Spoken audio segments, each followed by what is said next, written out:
vót bể bồn lia cháy bể bồn lia cháy vót châu tự nhiên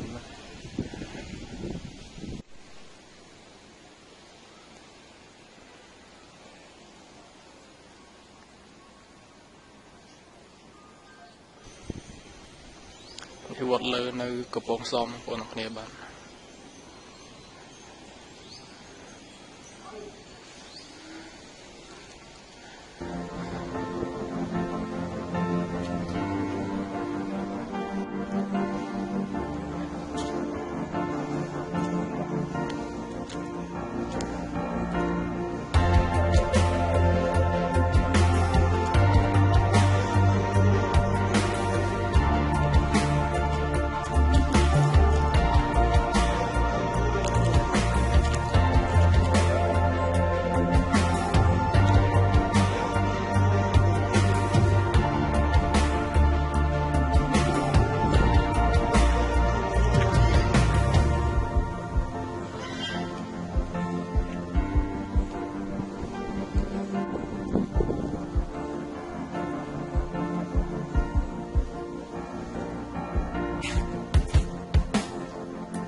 bạ chén một tàu cân ạ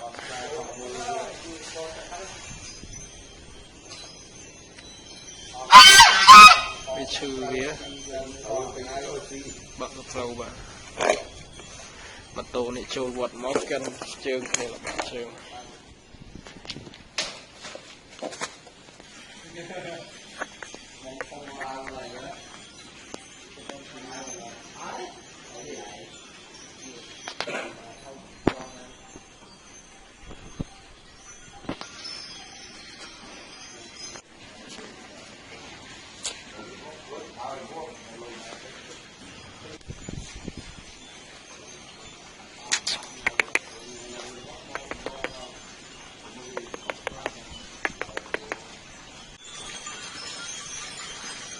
các bạn cũng thấy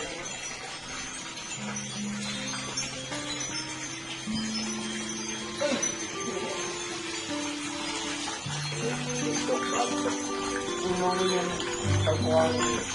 thực tế có thể phần nào thấy nó thấy cái ăn thấy nó